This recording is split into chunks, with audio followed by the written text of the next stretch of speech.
Hey, I'm Nathan from Vanderlands, and today I'm going to show you how to use the wetting combination of dreams. This is the products that we use monthly in the professional world to help condition our soil to grow the healthiest roots possible. And when you win in the soil, you win on the surface. Now, in this application video, I'm going to teach you 4 steps. The first one's going to be how to work out your lawn area size, how to work out how much water you need to cover that lawn area size, your product rates, and how to do the application.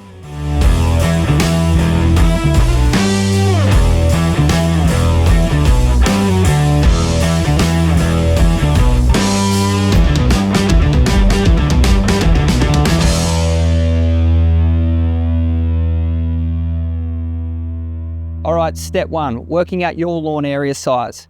You can do it 2 ways. You can step it out, length by width, or you can measure it with a tape measure, length by width.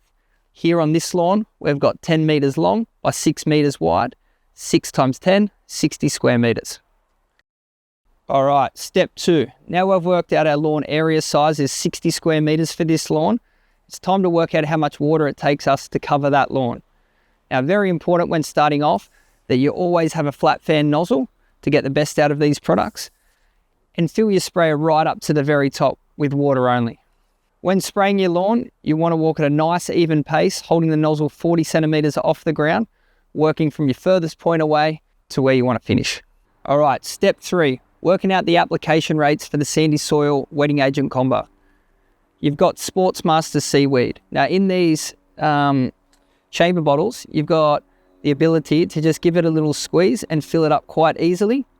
Seaweed is 200 ml per 100 square meters, and Retain Pro is 100 ml per 100 square meters. Working that we've got 60 square meters here, we're going to be squeezing this up to 60 ml and pouring it in with that water amount that we just used. I squeezed up to 80 then, so I've just pulled it back, so I've got 20 left in there. Being 200 ml per 100 square meters, I'm going to need 120 ml. So now that you've mixed your products with the water that was needed to cover your lawn area size, you're ready for step 4 to make the magic happen. So this is step 4, the application process. Remember to take nice, even controlled steps, the same way you did it when you did the water test. If you're not so confident, take your backpack off halfway and check that you've got half of that product left from when you started. And if you don't, make an adjustment to walk faster or slower so that when you get to your end, you're out of product and you've put the right amount out there on your lawn. Alrighty, now that you've applied your wetting agent combo, it's very important that you now put it into the soil. Whether that's washing it off the leaf with the hose or putting the sprinkler on for 15 minutes, it needs to get into that soil to work its magic. The frequency of this, you'll be applying it monthly from September all the way through to April. To stay consistent with these applications, I know your grass is going to be able to hold nutrition, pull through unwanted water, and also hold moisture around that soil particle that is key in those hotter periods that we're going to have this year.